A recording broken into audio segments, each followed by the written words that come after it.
Miren, ¿cómo quedaría el circuito?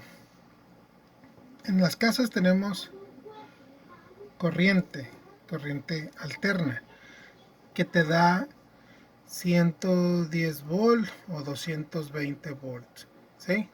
Esta es con la que se conectan los focos, con la de 110 volt. Ahora, dijimos que en este diagrama se iban a conectar tres focos en serie y tres focos en paralelo. Los focos se representan como resistencias. Tendríamos, digamos, un lado que es el lado de la fase, y el otro lado que es el lado del neutro o el común. Y si ponemos un foco aquí,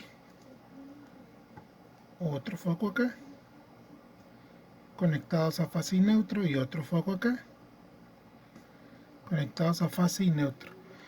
Estos tres focos son tres resistencias que no sé cuántos ohms tiene cada resistencia. Lo que sé es que aquí hay 110 volts. Y yo sé que algunos focos me dicen de qué potencia tienen. Si tienen 60 watts, 75 watts, 100 watts. Imagínense que estos focos son de 60 watts, los tres. Son de 60 watts.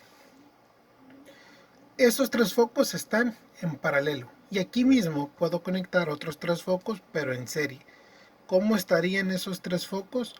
Aquí está un foco, otro foco, otro foco, y estos tienen que venir a conectarse al otro extremo, de la fase al neutro, o del positivo al negativo si fuera corriente directa.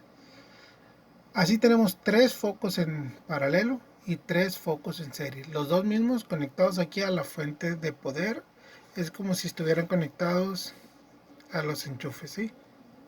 a, a estos, al enchufe normal, a los contactos, ¿sí? En los contactos tienen dos patitas, una patita es más grande que la otra.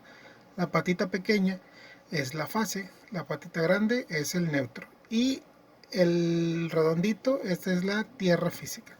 En este caso no le vamos a poner la tierra física. Pero imagínense que estos focos son de 60 watts. Si son de 60 watts cada uno de ellos, acuérdense que la ley de Kirchhoff decía que en un circuito cerrado el voltaje que se suministra es el que se consume. Aquí tenemos un circuito cerrado, aquí tengo otro circuito cerrado, aquí tengo otro circuito cerrado. Por lo tanto, yo sé que aquí va a haber 110 volts, aquí va a haber 110 volts y aquí va a haber 110 volts. Y si todos son de 60 watts, la fórmula de potencia dice que potencia es igual a intensidad por voltaje. Sea la potencia 60 watts, no sé la intensidad, pero sí sé el voltaje. Cada una de ellas hay 110 volts.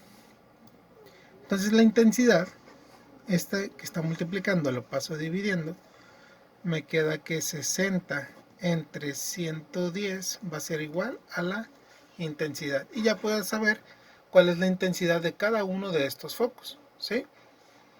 Para estos tenemos el voltaje, pero una parte se va a dividir aquí, otra parte se va a dividir aquí y otra parte se va a dividir aquí.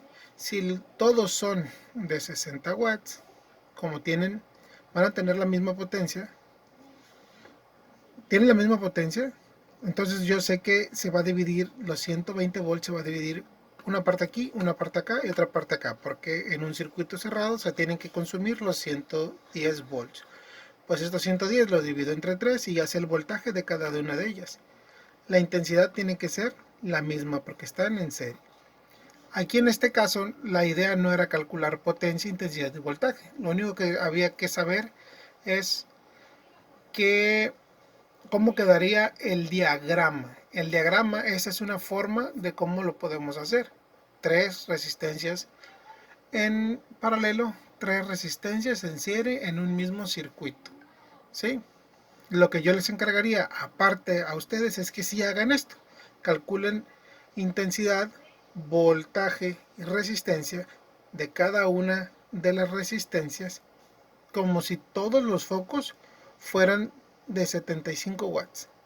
Si todos estos focos fueran de 75 watts, como estuvieran todos los cálculos de intensidad, voltaje y de resistencia. Esta sería la forma de cómo lo van a hacer. No más que esto lo quiero que lo hagan en un dibujo y que lo suban en un formato de Word, ¿sí? Y lo suben en la clase de Claro.